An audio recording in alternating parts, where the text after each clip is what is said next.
Hi, this is Joe Canari. I'm recording this new screencast for Foundations of Computing at UCD. In this screencast, I'll be covering unit testing, and in particular the unit test that I'm giving you for homework number 2. Anytime that you use a testing framework, you have to make sure that it's part of your project's build path.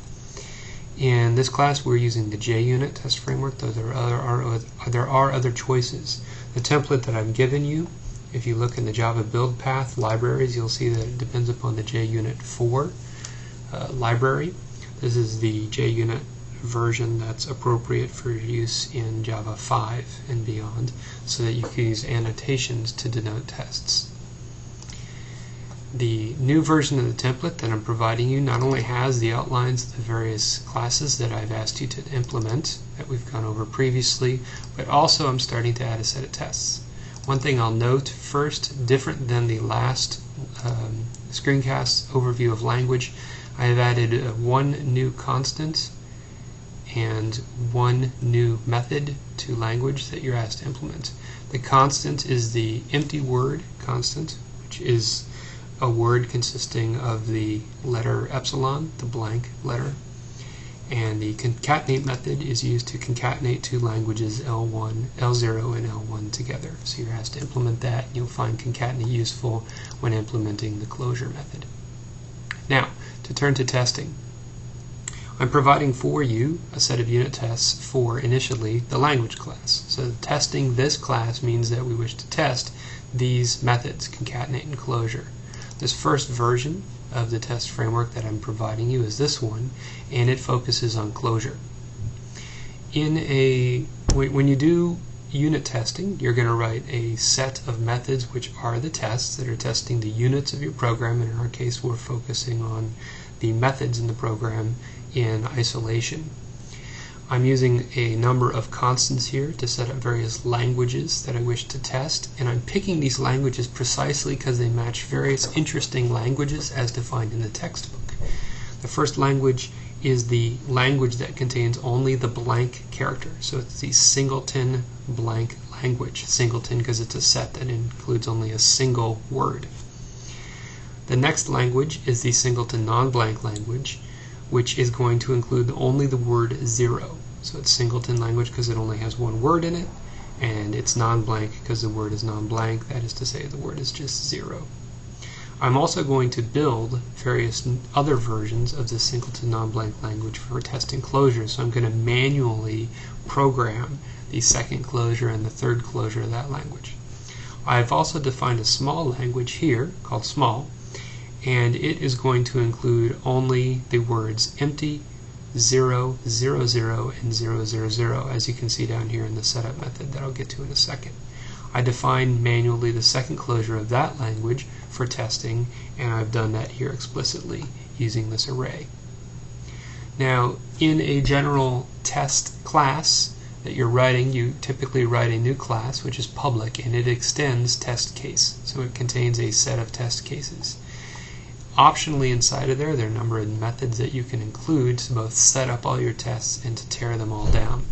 Essentially, the main one you usually use is the setup method, and it's the method that's called before any other tests are run to set up all your variables, all your fields that you're going to use for testing. So here I'm setting up each of these fields I declare up here as empty languages, and I'm filling them with the appropriate words.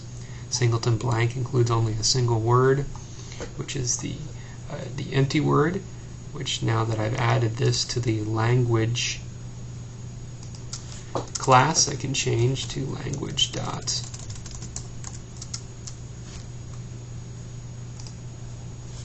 empty word.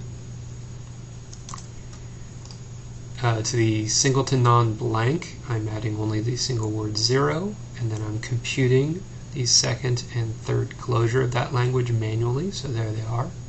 To the small language, I'm adding these 4 words, epsilon, 0, foobar, and piggy. And then to build the second closure of small, I'm just adding each word from this array up here. Now the tests I've written for closure and toString so far are specifically written only for those methods. So I'm isolating all the tests for each method in a single test method. Test methods are typically declared as public void methods, and usually you name them according to what you're testing, and they also need to be labeled with the test annotation, like so. This way JUnit knows that this method is a test method and that it should be run after setup is run. Notice that setup is labeled with the before annotation, which means it should be run before anything else.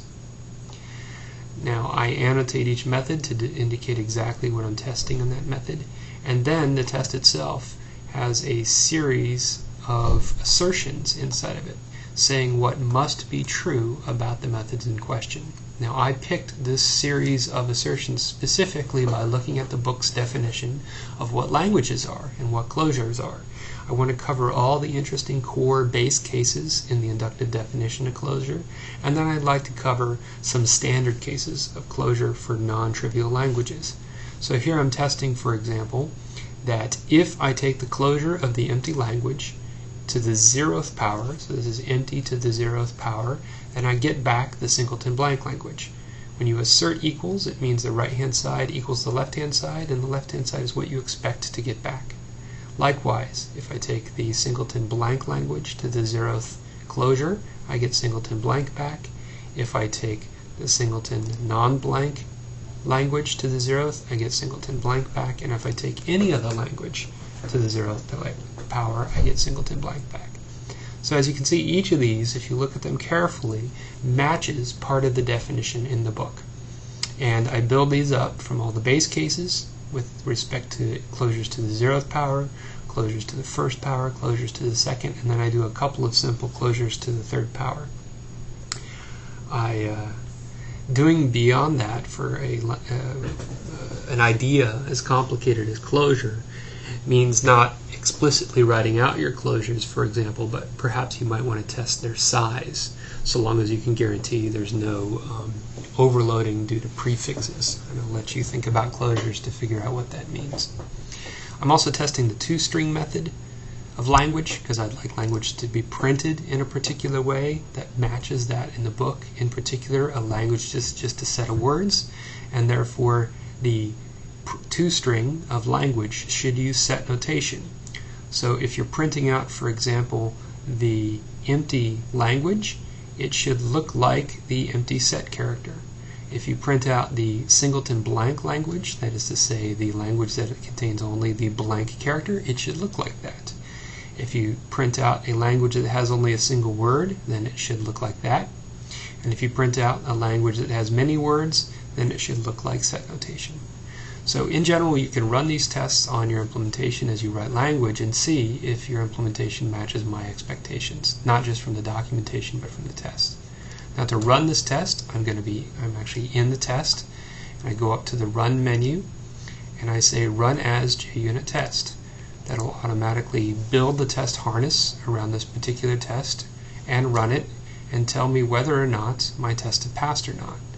You can see from these annotations that these tests have not passed at the moment due to some changes I just made. In particular,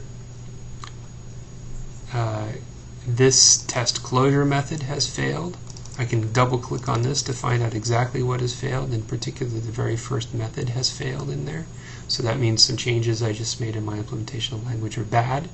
And the test toString failed because of a null pointer exception in this particular method that's highlighted, this call that's highlighted. So that shows you how to run tests. When all the tests run are correct, this bar is green.